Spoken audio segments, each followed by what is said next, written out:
정말 안타깝고 슬픈 일이지만 역사는 언제나 냉정하다. 역사는 승자의 편이며 역사 안에서 동정과 인정은 찾아보기 힘들다. 그리고 아이러니하게도 이런 역사와 닮은 이들이 역사의 중심에 서서 역사를 바꿔왔다. 그 대표적인 인물이 조선의 3대 왕인 태종, 이방원이다. 서울 서초구에 우리에게 너무나 잘 알려진 태종의 무덤이 있다. 원경왕후 민씨와 함께 묻혀 있는데 헌능이라고 불린다. 피와 칼로 집권했지만 집권 후 조선 600년을 결정지은 인물, 태종의 무덤으로 향해보자. 입구인 홍살문이다.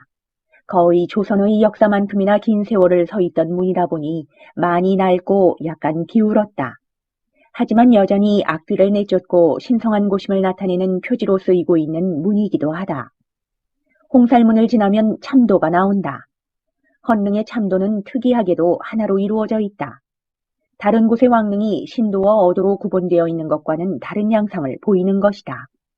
깔끔하게 정비되어 있는 단 하나의 참도가 정자가까지 이어져 있다. 헌능은 태조의 건원능 형식과 고려 공민왕릉의 형식을 참고하여 만들어진 능이다. 그렇다 보니 현재 남아있는 조선 전기 이후의 왕릉과는 다소 다른 형태를 하고 있는 부분이 많다. 참도 역시 그런 면에서 다른 왕릉과의 차이를 보이고 있는 것이다. 참도를 지나면 정자각이 등장한다. 왕릉에서 제사를 올리는 공간이었던 곳으로 작고 아담한 모습을 하고 있다. 월대 역시 후대에 세워진 왕릉의 정자각에 비하면 한참 낮게 설치되어 있어 위험이 조금 덜한 느낌이다. 패기 넘치고 무자비했던 태종의 통치 방식과는 전혀 어울리지 않는 정자각이었다. 능 전체의 규모는 조선 왕릉 중 수위를 다툴 정도로 거대한데 정자각의 모습만 왜 이리 초라해 보일까? 태종의 쓸쓸한 마음이 남아있는 탓이었을까? 정자각 옆으로는 신도비가 모셔져 있는 비각이 등장한다. 국왕의 신도비는 조선 전기왕의 능에만 있는 특징으로 왕의 업적을 찬양하고 기리기 위해 세워진 비석이다. 헌능에는 2개의 신도비가 있다. 원래 세워져 있던 신도비가 임진왜란 때 훼손되어서 숙종 시기인 1695년에 하나를 더 세웠기 때문이다. 2개의 신도비가 있기 때문에 비각 역시 다른 왕릉의 것보다 2배 정도 더 크게 마련되어 있다. 신도비는 세종의 영릉까지만 세워졌다. 그 이후 왕들의 능에도 비석이 세워져 있기는 하지만 그건 신도비와는 다른 형식을 하고 있는 비석으로 신도비라고 부를 수 있는 것은 세종의 영릉까지라고 한다.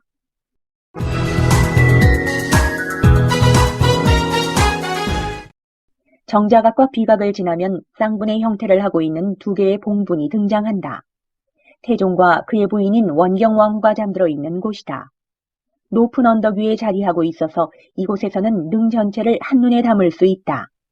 봉분에서는 헌능만의 특징이 여실히 등장한다. 문무석인과 성마, 장명 등 혼유석 등 구조 자체는 다른 왕릉들과 크게 다르지 않지만 문제는 그 수에 있다. 명등석 2개, 마석 2쌍, 문무석인 2쌍, 양석과 호석은 4쌍 등 다른 왕릉에 비하면 성물들의 수가 2배가량 많다. 이는 헌능이 고려 왕릉을 기초로 만들어진 탓도 있지만 가장 중요한 이유는 아들인 세종의 효심 탓이다. 세종은 우리 민족에게 있어 가장 위대하고 현명한 왕으로 태종과 원경왕후의 아들이다. 효심이 지극했던 세종은 집권 후 사이가 좋지 않았던 부모님의 화해를 바라며 난간석을 만들었고 무덤이 오래도록 보존되기를 바라는 마음에 성물들도 2배가량 설치한 것이다. 실제로 세종의 묘역도 이곳에 잠시 조성되었었다. 현실적인 조건과 새로운 무덤이 조성되면서 옮겨졌지만 세종의 유언은 아버지 어머니와 함께 묻히는 것이었다고 한다. 오늘날 볼 수 있는 헌능의 웅장하고 거대한 규모는 세종의 효심이 있었기 때문에 가능했던 일인 셈이다. 헌능은 서울 도심지에 위치해 있으나 주변에 큰 건물이나 번화가가 없어서 호젓하고 고요한 분위기가 주를 이루고 있다. 자연적이고 평화로운 능의 공기와는 정반대되는 치열한 삶을 살았던 태종. 조선 600년의 방향을 결정한 그의 생은 과연 어떠했을까? 이방원은 이성계의 5째 아들로 태어났다. 본래라면 왕위와는 크게 연관이 없을 자리이지만 이방원은 탁월한 능력으로 왕위 계승권을 따낸다. 어려서부터 가문의 유일한 과거급제자로 이성계의 총애를 받던 이방원은 역성혁명이 시작되면서 두각을 드러내기 시작한다. 정도전과 이성계를 주축으로 한 역성혁명, 그 선두에 서서 진두지휘한 인물이 바로 이방원이었다. 정도전에게 정치를 배우고 이성계를 보필하며 한 걸음 한 걸음 혁명을 향해 나아가는 길 위에서 이방원은 그 손을 피로 물들였다. 이성계에게 반대하는 세력에게는 가차없이 칼을 들이댔고 언제나 그 선봉에 섰다. 고려의 마지막 충신이자 한때 함께 개혁을 꿈꿨던 정몽주 역시 선조교에서 그의 손에 죽고 말았다. 이성계가 후덕하고 인자한 인품으로 많은 인망을 쌓을 수 있었던 것은 이런 이방원의 노력과 뒤에서 힘을 쓰는 정도전의 힘이 있었기 때문이었다. 이윽고 세세의 역성혁명은 성공하고 이성계는 새로운 나라 조선의 왕이 된다. 여기서부터 이방원의 진정한 싸움이 시작된다. 이성계의 머리 역할을 하는 정도전이 꿈꾸는 것은 재상 중심의 국가, 오늘날 입헌군주국과 비슷한 정치 행태를 한 조선이었다. 반면 이방원이 꿈꾸는 것은 강력한 왕권을 중심으로 한 중앙집권국가. 둘의 길은 달랐고 서서히 이방원이 배척되기 시작한다. 전국에서 조금씩 밀려나고 그를 따르던 이들도 요직에서 교체되었다. 이런 상황에서 이어진 배다른 막내 동생 방석의 세자책봉. 이방원은 이를 갈며 고개를 숙인 채 때를 기다렸다. 지속적으로 사병을 육성했고 하륜, 이숙번 등의 인물들도 자신의 세력으로 끌어들였다. 결국 1398년 8월 26일 이방원과 그 일파는 제1차 왕자의 난을 일으킨다. 이성계가 병환으로 누워있을 때였다. 수십 명으로 이루어진 사병을 이끌고 이방원은 정도전을 급습하고 이 난으로 결국 정도전과 남은 등 공신 세력들이 모두 죽고 만다. 가장 큰 적, 정도전이 죽고 난 뒤 이방원의 앞을 가로막는 것은 아무것도 없었다. 늙어버린 아버지의 질책도 스승을 죽인 냉혈한이라는 세상의 눈도 두렵지 않았다. 결국 이어진 2차 왕자의 난으로 이방원은 세자가 되고 왕이 되었다. 왕이 된 이방원이 가장 먼저 한 일은 강력한 왕권을 수립하는 것이었다. 자신을 왕으로 만들어준 사병제도도 혁파하고 공신들 역시 귀양 보내거나 죽여버린다. 후환을 없애기 위함이었다. 이러한 일련의 일들이 지나고 나자 이방원은 명실상부한 조선의 1인자로 강력한 왕권을 휘두르게 된다. 새로운 조선의 탄생이었다. 이방원과 대척점에 서 있던 정도전이 꿈꾼 나라는 재상 중심 국가였다. 피로 이어지는 왕에게서는 폭군이 나올 수도 미친 왕이 나올 수도 있다. 때문에 피에 상관없이 능력으로 임명되는 재상이 나라를 통치해야 한다고 여겼던 것이다. 그의 꿈은 마지막에 쓰러지고 말았다. 죽기 전 남겼다는 시 한 수를 통해 그의 안타까움을 알 수 있다. 조심하고 조심하여 공력을 다해 살면서 책 속에 담긴 성현의 말씀을 저버리지 않았네. 30년 긴 세월 역경 속에 쌓아놓은 업적이 송현방 정자의 한 잔술에 허사가 되었네. 이방원은 자신이 원하던 대로 강력한 중앙집권 국가를 완성하고 새로운 조선의 길을 시작했다. 정도전이 꿈꾸었던 것이 어떤 세상인지는 이제 알 길이 없다. 실현되지 못한 꿈은 꿈으로 남을 뿐이니까.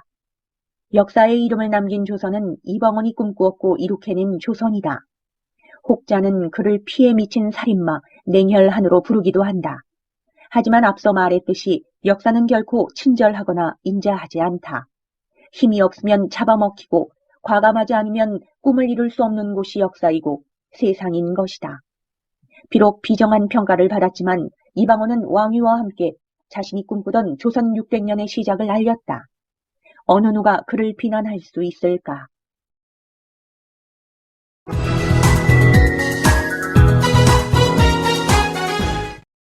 조선 후기 정조 사후부터는 그야말로 혼란의 도가니였다. 세도 정치가 득세하고 바다에는 이양선이라는 이름의 외국배가 등장했으며 내부에서는 밀란이 만연했다. 이 혼란한 조선을 통치했던 유약한 왕, 그가 바로 순조이다. 순조의 무덤인 인릉은 헌릉의 서쪽편에 위치해 있다. 근처에 세종의 무덤도 자리하고 있다.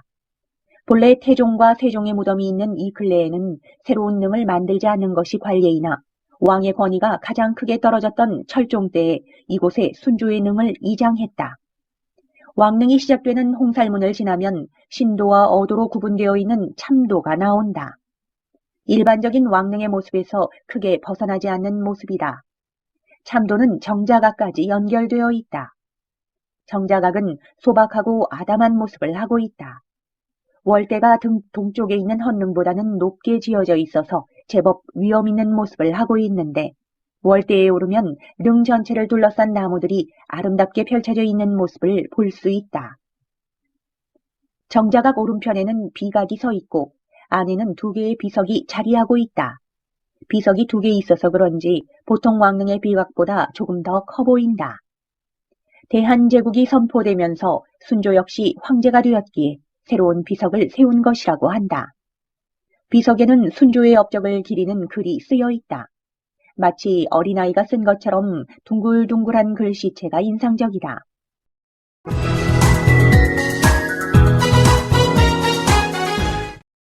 정자각 뒤편에 위치한 봉분이다.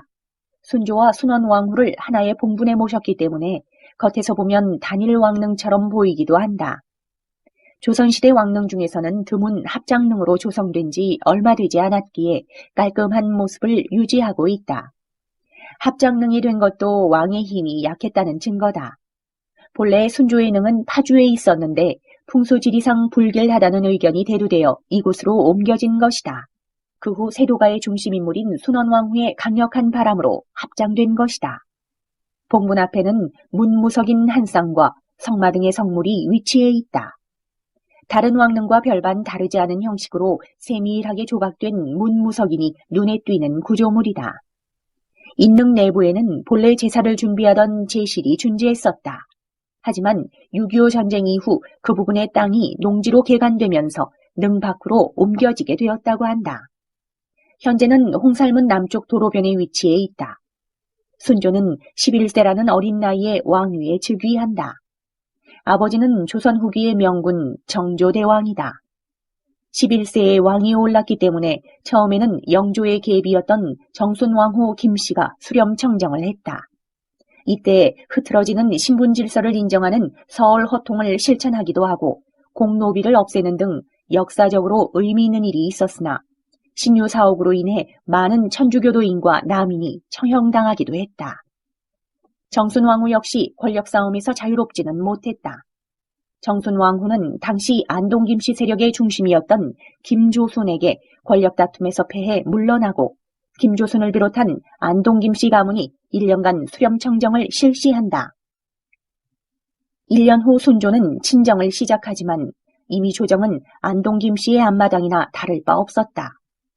안동김씨를 통하지 않으면 관직에 오를 수도 없었고 혹여 안동김씨 가문의 밑보이기라도 하면 조선 땅에서 벗어나는 길밖에는 방법이 없을 정도였다. 조정의 부정부패가 극에 달하자 지방에서는 홍경래의 난을 비롯한 자잘한 밀란이 일어난다. 엎친 데 덮친 격으로 영국의 이양선도 출몰하여 교역을 요구하기도 했다. 이런 혼란스러운 상황을 안동김씨 가문은 모두 무력으로 해결해버렸고 혼란을 가중시키는 결과를 불러오게 되었다. 한 치 앞도 보이지 않는 이런 상황에서 순조라고 가만히 있었던 것은 아니다. 비록 안동김씨 가문에게 모든 힘을 빼앗겼지만 임금만이 할 수 있는 일이 있다고 생각한 순조는 여러 차례 반격을 꾀한다. 안동김씨에 대항하는 대항마로 풍양조씨를 세자빈으로까지 삼으며 중용했고 세자인 효명세자에게 대리청정을 맡기며 안동김씨를 몰아내려 노력했다. 하지만 이 노력은 너무나도 허무하게 마무리되었다. 젊고 패기가 넘쳤지만 경험이 부족했던 세자는 22세의 젊은 나이에 의문의 죽음을 맞이하고 세자에게 모든 것을 걸었던 순조는 개혁에 대한 의욕을 잃고 만다. 순조가 안동김씨의 대항마로 중용한 풍양조씨 역시 또 다른 세도 정치를 펼치며 안동김씨와 협력을 하여 순조의 기대를 산산이 무너뜨렸다. 조선의 끝이 보이는 혼란의 시작이었다. 순조는 34년이라는 제법 긴 시간을 제위에 있었지만 세도 정치를 신경 쓰느라 제대로 된 업적 하나 남기지 못했다. 오히려 세도 정치를 없애려다 세자인 아들까지 잃어야 했다. 비운의 임금 순조. 격변하는 시대의 한복판에 서기에는 순조는 너무 자상하고 유약한 왕이었을지 모른다. 이룬 것보다 잃은 것이 많은 비운의 왕을 위해 인릉에 스산한 바람이 스치운다.